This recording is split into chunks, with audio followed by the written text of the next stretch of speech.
Good morning, everyone. Welcome to the Early Edge. We are brought to you by BetMGM. Make it legendary. My name is Sia Nejad, otherwise known as the Counselor of Cash. We've got a great show for you today, but let's look to see how we did yesterday on the recap screen. We needed a bit of a bounce back. We kind of got it. We go 4-3. I hit my golf play. Mikey B, 2 for 2. Larry Hartstein hits his college basketball play. 4-3 overall. A decent bounce back. But ladies and gentlemen, it's Friday, so we bounce back with the vibes and we bounce back with the recap screens. It's BPE Friday.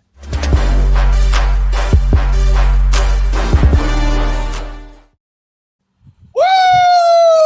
Oh, yeah! Oh, no. Look at this. Look at this guy with the push-ups, engaging the biceps, the triceps, the core, the big muscles. He's getting on the pump, guys. Let's go. Grind it out 10, no problem, in like 5 seconds. That was 100. You didn't catch it? I should have shouted out the 100. Ladies and gentlemen, welcome to BPE Friday. We're doing push-ups. We're wearing winter coats. We got Mikey B doing the Hans and Franz, and we got Brasco showing off the muscles. But most important, we've got Chip Patterson with your Chip Me Up. Good morning, Sia. Good morning, Buckets. Good morning, Denny. Good morning, Mikey. Good morning, Ben. Good morning, Early Edge fam. Here to warm you up because we know that no matter where you are, the only way to keep them little hands by the fire warm is with the winners that count cash. So let's go. Let's go. Oh, that was a great Chip Me Up, Mikey B. That was a shout out to Hans and Franz, right? We didn't have that planned at all, did we? No, never. You know, sometimes when the muscles come out, so do Hans and Franz. Buckets, we can't see your muscles. The winter coat, how you feeling today? Cold? I'm a little bit chilly here, Sia. I gotta ask, though, because everyone in the chat's wondering the same thing. What size shirt are you wearing? It seems to be a little bit too small. Just curious. It's a triple extra small, actually. Triple extra small, yeah. Children's medium? That sounds about right. Yeah. Gap kids, if you must know. Brasco, how you doing today, buddy? I'm doing good, man. UFC 325 around the corner. It's freaking 11 degrees in New York, so I'm with buckets. There's a sliding scale of how cold it gets in New York. It's freezing, brick, and oh nah. We're currently in oh nah territory. So, yeah, warm me up with some winners. All right, let's warm buckets and this whole entire crowd up with some winners. Hit the like button if you could. Let's kick things off with a couple of picks for the pitch. John Eimer.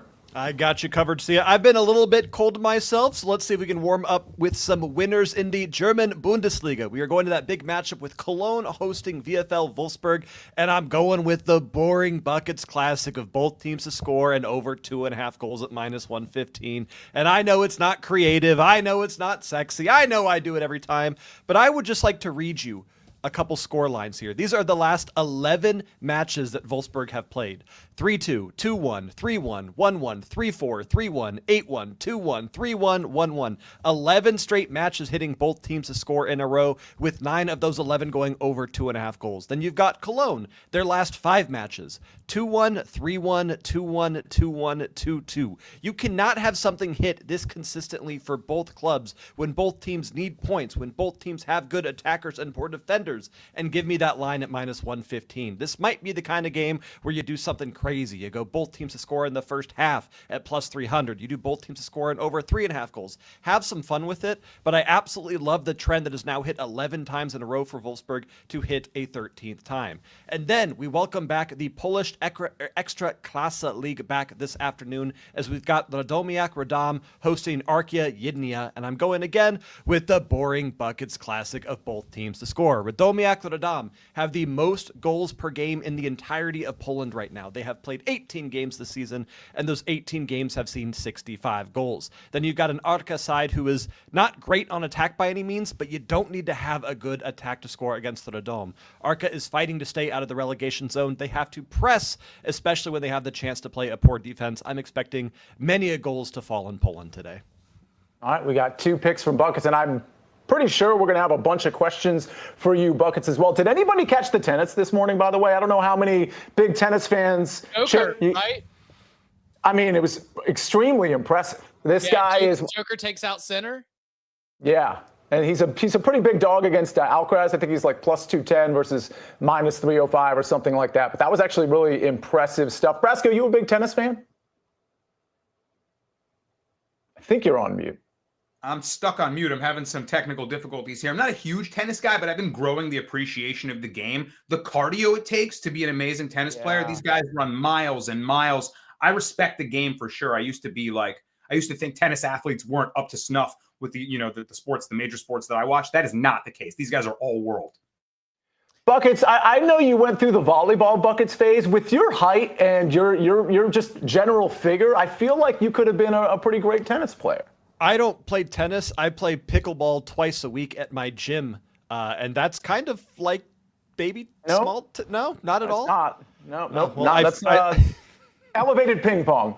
Okay, I play elevated ping pong then, if that counts for anything. I'm just kidding to all you pickleball people out there. Chip Patterson, let's get to some more picks. You've got a college basketball pick for tonight. Yeah, massive game in the Big Ten tonight. Michigan at Michigan State. Really fun game, not only because these are two teams that are competing for the Big Ten title, but also two teams that want to make a deep run in March. So the first of two meetings between these two teams, this one's going to be in the Breslin Center. Shout out to Gary Parrish, anybody who listens to Eye on College Basketball podcast. This is not the only handicap here, but yeah, we're going to be a little bit of a building truster. The Breslin Center is going to be absolutely insane. And I'm looking at Michigan as a team that if you look at their recent form, while they've been able to continue to win, what they have not done is they have not been covering. In fact, the Michigan Wolverines are 0-7 against the spread in their last 7 games. They were 10.5-point favorites against Nebraska. Nebraska led for most of the game, but they were able to come out and snatch the victory at home. Now, look, Michigan State absolutely was playing with fire as well, as they were down early to Rutgers, and they had to storm back. But I think that was a little bit more of a look ahead. Then we start to get into the matchup points here. Michigan State has size on size on size to be able to combat some of those matchup edges that Michigan has. Plus, Tom Izzo at home as a dog, Sparty plus 1.5. You got to lock it up. Yeah, this feels like the sharp play. Michigan State plus 1.5. I know there was a bunch of people in the chat that like this play as well. Mikey B, real quick. In a couple of minutes, we're going to get your plays. But in the spirit of, you have 2 NBA plays as usual. In the spirit of the Hans and Franz thing, do you think you could give us some parlays? I don't know what you want to call it, but some sort of parlay where we incorporate maybe the themes of this morning? So the parlays are kind of, ever evolving. We started out with the Pampers parlay, which we hit one impromptu yesterday in the show. I believe it was Wes in the comments had asked his 5-month-old was blowing through diapers. Well, we took care of that. We got it. We had a snowplow parlay, which Anthony Edwards screwed us on. So today we have what I'm going to call the pump up parlay, okay? Because we are here to pump up your bank accounts, okay? So first, what we're going to do, I'm not going to do the Hans and Franz for the whole thing, but we're going to do Dylan Brooks to score at least 20 points, more on Dylan Brooks later. We're going to do Grayson Allen to score at least 15 points. Now, he scored at least 16 points in 5 straight games. Devin Booker and Jalen Green have missed the last 3, and each of those, Grayson Allen scored at least 18 points. And then we're going to do Sam Hauser to score at least 10 points. Now, he's scored at least 11 in 7 of his last 8 games. He averaged 16.3 points per game during that span. He scored 15 points the last time he played the Kings, over 29 minutes. This game's in Boston. He's shooting over 42% from 3 behind the arc at home this season. And Jaylen Brown is doubtful. So you put it all together. You got Dylan Brooks, no puny man, 20-plus points. Grayson Allen with the big muscles, 15-plus points.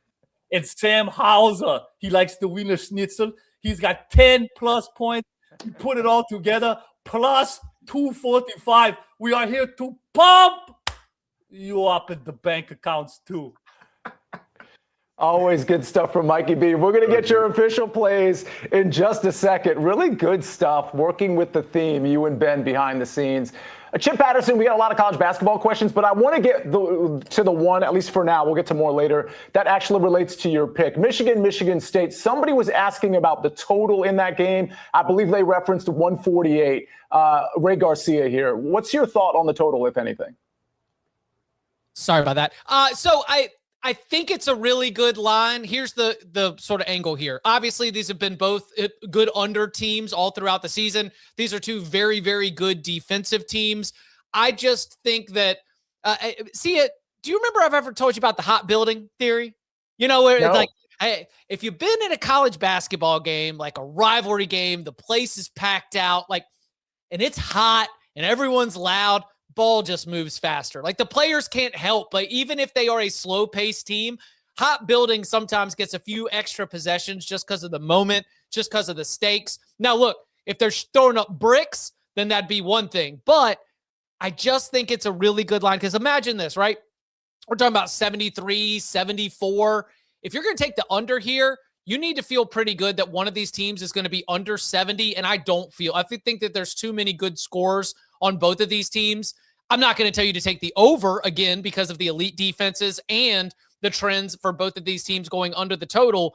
But I understand why that's going to be your look because Michigan State wants to grab Michigan and pull them down into the muck, wants to punch them in the stomach, wants to see what kind of intestinal fortitude that they have.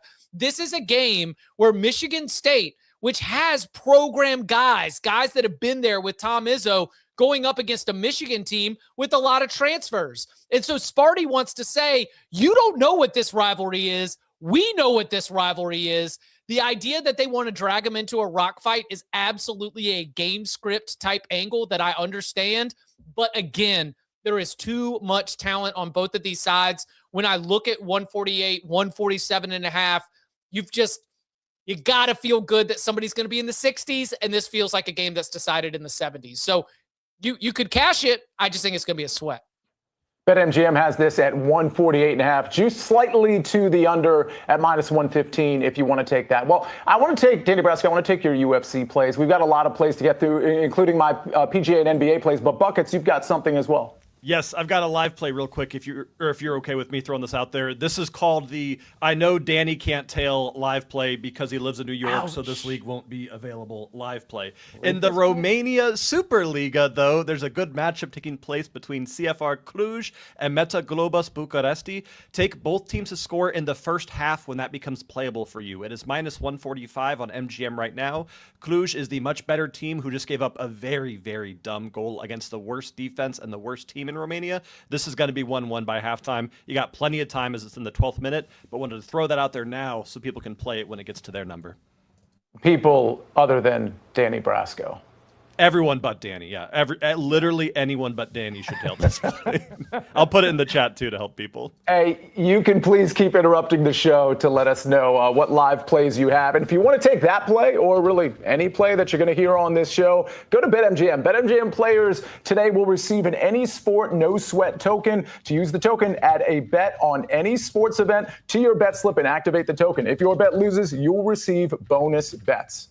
Ladies and gentlemen, we got a lot more picks and a lot of your questions to get to. After the break, we're going to kick things off with UFC. We're going to go to NBA, PGA, college basketball questions, soccer questions. It all comes up right after this message from our partners. This isn't just combat.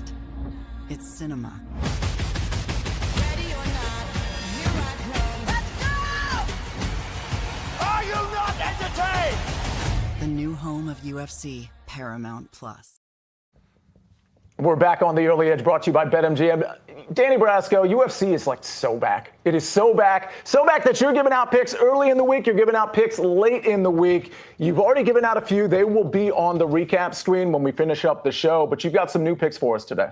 Yeah, I love the idea of a six-pack, 3 on Wednesday, 3 on Friday. Hoping to beat some lines from the early picks and hoping to get out some spicy ones here because we got to talk about the main event of the evening. And I think this is a very intelligent way to play this. It's a market that we haven't discussed yet, so let me break down the bet. In the main event, Diego Lopez versus Volk 2, I'm going with Diego Lopez finish only. The finish only prop makes it so that if this goes to decision, your bet is void. You get your money back. And looking at the odds makers, they have it slightly favored for Diego Lopez to be the more dangerous fighter, to be able to finish this fight. Submission only, -225 for Lopez. They're rating his jiu-jitsu and his knockout ability a little more than Volkanovski. The other side of this market is decision only, -425 for Volk, meaning if someone was finished, there would be no action. If it goes to decision, Volk is strongly favored, 80% implied odds there. And I think that's seen on display in their last fight. Volk won 49-46, but Lopez dropped him in the second round. Outside of that second round knockdown, he struggled. He couldn't cut off the cage. He was overloading on that right hand. He was screaming at Volk, come meet me in the middle. And Volk just outclassed him with the footwork, with the fight IQ, with the smooth boxing in the pocket. Lopez was biting on his feints. He just couldn't really find Volk after it. But he was dangerous the whole time. And he really came close to finishing Volk in that second round. So I'm feeling like, can Volkanovski defy the odds again? He broke the 35 and over curse. Fighters in the 155 to 125 pound division were 0-17 in title fights when they're over 35 years old. Volk was the first person to ever break that. Is it him that's the exception? Is it the matchup with Lopez? I don't know, but Father Time has ticked one more year, and I'm willing to believe that Lopez can find an uppercut or right-hand combination, and this time track Volk down and finish the fight with a better sequence. So if he comes with a better game plan, a little more, thoughtfulness and intelligence to his game, I think he can steal the championship. Also, Volk is looking kind of like a soft favorite, -148 for a guy that largely dominated the fight. It feels like he has to fight perfect, and Lopez needs to make a couple adjustments. So for that reason, I'll take Lopez finish only. If he doesn't get the finish, and he doesn't get finished, do I give him the durability edge? We get our money back. Okay, long story long. Next pick. I'm going with Billy Elikana by KO or sub. I think he gets the finish in this fight. He's fighting Junior Tafa, who's a dangerous striker with granite in his fists, but he is a fish on the ground. This guy has no grappling defense, and I just can't back him anymore. We saw him get heel hooked by the leg lock god, Walter Walker. No shame in that. Walker has left with many limbs in his UFC career already. Then in a fight after that, he won against Sean Sharaf, but he was nearly finished, getting ground and pounded at the end of the first round. The bell saved him, and he got the knockout in the second round when both guys were completely gassed. And in his last fight, he got arm triangled by Tuko Tokos. Yo, shout out my Greek brother, Tuko Tokos, but I did not think that guy was UFC caliber, and he submitted him. So now you're facing a guy like Elikana, who has submission skills. He took the back of Bogdan Guskov in his UFC debut, despite losing that fight. Guskov is a ranked light heavyweight, and he won by submission in his last fight. Elikana can strike from the outside, set up his takedown, get to the ground, and finish this fight against Junior Tafa. I like him inside the distance. And last one, it's the one-name wonder. Don't miss the prelims. A lot of guys you've never heard of, road to UFC, Asian tournament circuit guys. Watch out for Sulang Rangbo. I keep wanting to call this guy Rambo, but he'll draw first blood in this fight. I think he gets the knockout win. Plus 165, actually. Good odds. Shop around. He's got nice, smooth, bouncy striking in and out of the pocket, explosiveness, just a very creative, fluid attack. And I just feel like this kid's got the it factor. He's fighting a guy that's been knocked out a couple times in recent fights, been knocked down as well in recent fights. And if he can't get his grappling going, he's going to be behind in the striking against my guy, Sulang Rangbo. There's Madonna, there's Seal, and there's Sulang Rangbo. The one-name wonder will get the win by knockout. Yeah! That was amazing. That was so good.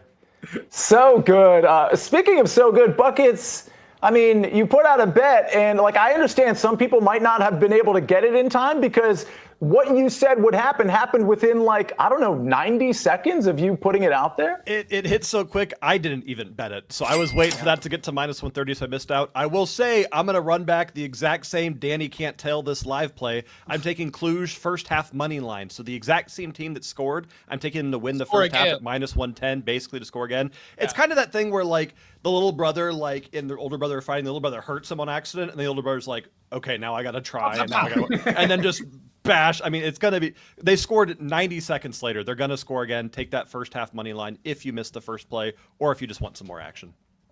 We got, again, more questions to get to. Mikey B, I know we still have your official plays. Let me get my golf play out of the way. We have so much to give you right now. I'll be pretty quick here.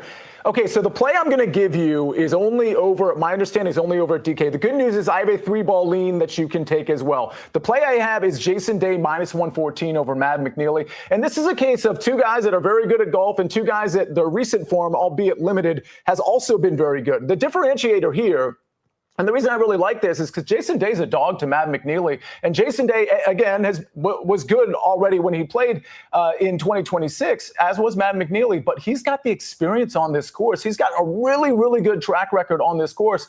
And I think that's really the edge here, especially with these two guys going over to the South course today. I think that experience is really going to come into play specifically for Jason Day. I'm actually avoiding matchups and 3 balls on the North course because I think that's kind of an anything goes type thing. If you get hot, you can score big. I'm looking for differentiators on the South course, and I think Jason Day as a slight dog here doesn't make a lot of sense to me, so I like that. But the 3-ball lean, I will tell you, is Hao Tong Lee. I think it's plus 140, plus 145. Hao Tong Lee over Patrick Fishburne and Ricky Castillo. It's pronounced Castillo, even though it reads Castillo, by the way. But I like that one because Hao Tong Lee has been really, really good lately. Now, Ricky Castillo actually was really good here last year, and he's been pretty good. He was a popular DFS play, is my understanding. But I like Hao Tong Lee here on the South course specifically. I think this is a pretty good number. You can play that 3-ball at BetMGM and anywhere else, but I wanted to put that lean out there for you. We'll field some questions on golf if you have them, but let's get to some more official plays. Mikey B, you kind of alluded to some of that power-up parlay that you were going to talk about some of those plays as official plays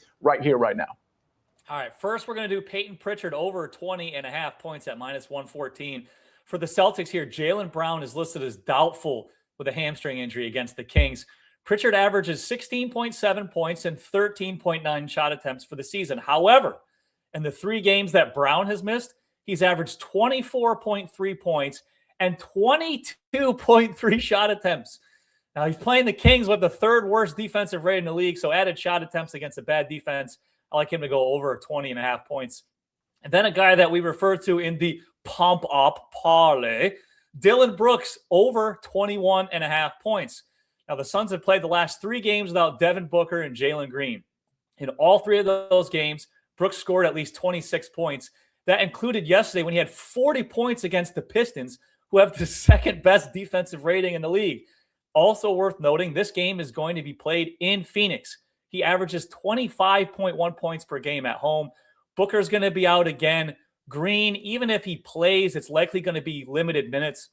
So I like Dylan Brooks to continue to score in bunches at home and go over 21.5 points. Mikey B, some follow-up here on Peyton Pritchard from Ramo. Pritchard, 11.5 rebounds and assists. Any thoughts there? Yeah, I don't mind that too. I don't mind if you want to do the PRA line. Kings are a very good matchup here, and Jaylen Brown's probably not going to play. So, yeah, and Kata's supposed to be back at center, so that's good if you want assists for Pritchard. He's a better lob threat than whatever else they have.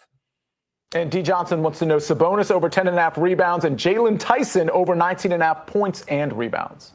Okay, so I like the Tyson one. He's been very good. He's still starting with Mobley and Garland out. The Sabonis one, he's coming back from injury. The Kings just played yesterday. So D. Johnson, I don't think he plays. So I don't think you need to get involved in that one. I think he's going to sit out for rest. If he does play, which I don't think is going to happen, it might be limited minutes. So I wouldn't want to touch any Sabonis props tonight. Chip Patterson, let's go to college basketball. Do you have any thoughts on Kansas minus 4.5 at home versus BYU tomorrow?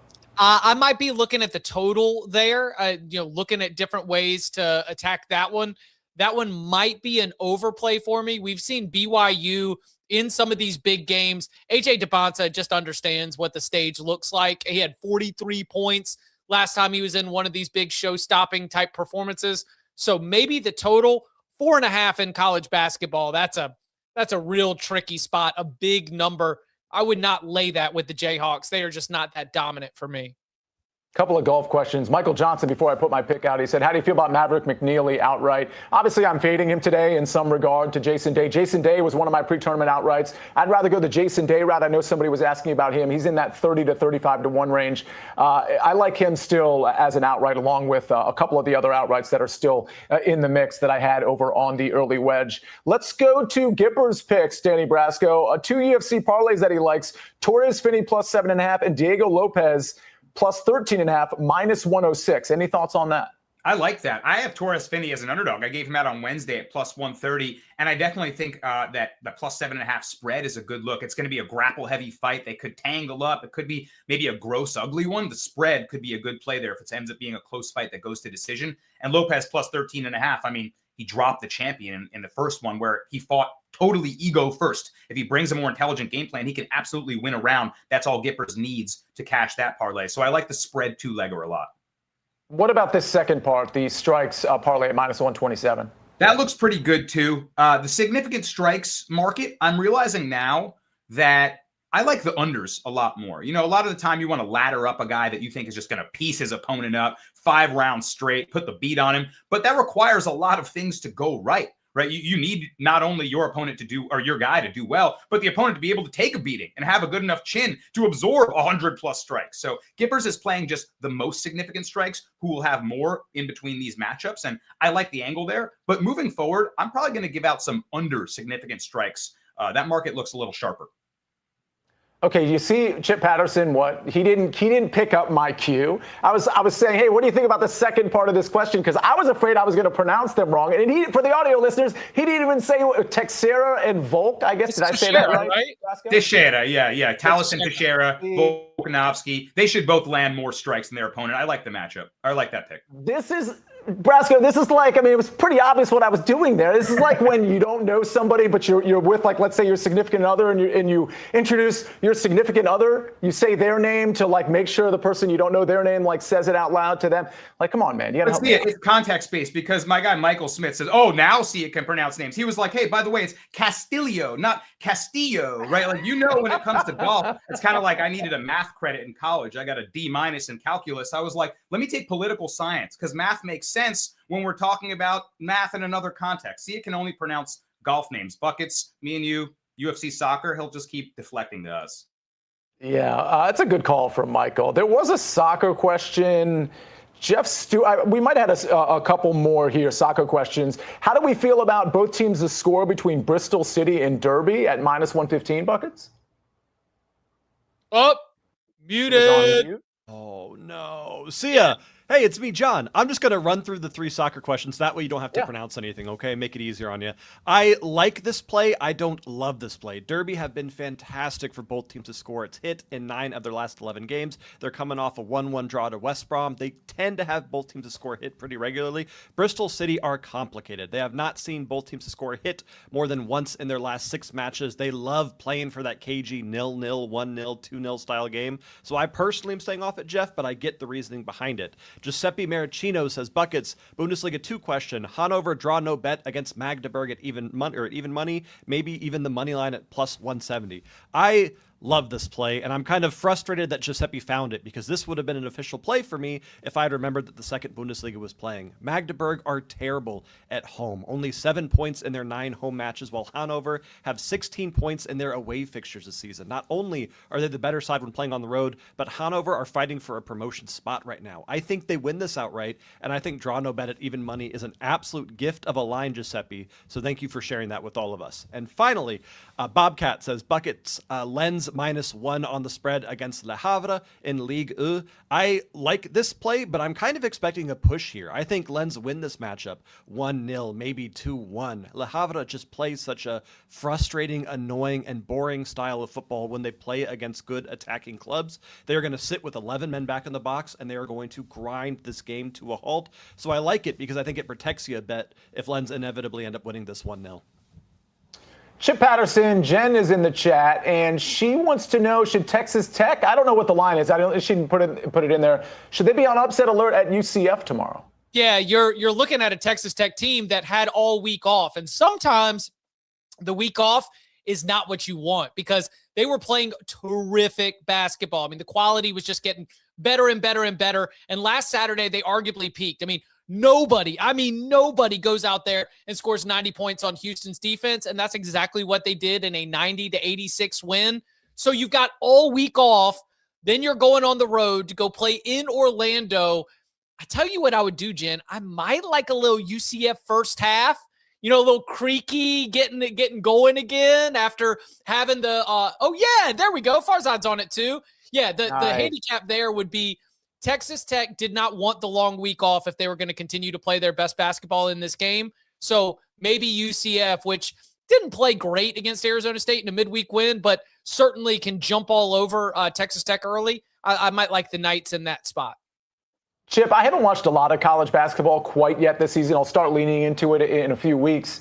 But I watched Texas Tech a few weeks ago, and I was extremely impressed with the makeup of their team. Is that a team that you think has an outside shot to win the whole thing, or they're just not there? No, okay. Yeah. Christian Anderson, JT Toppin, you've got the individual playmakers. And remember, that team had the lead against Florida deep in the NCAA tournament last year before Florida mounted their comeback, one of many comebacks for the Gators. Yes, Texas Tech is one of the teams that should be on your list for consideration. Let's talk some NBA questions. Do we like Jock Landale over 22.5 points and rebounds at -125, asks Eric David. Yeah, Eric, I do like that. Santi Aldama out for the Grizzlies, and the Pelicans are not a very good rebounding team, so I do like that over. All right, and how about your thoughts on Steph Curry under 29.5 points from Ramo? So I don't like to play Steph Curry unders at home. However, he's playing the Pistons, who are a very good defensive team, and could put Arsar Thompson on him, which is not good. That's a lot of length and a very good defender.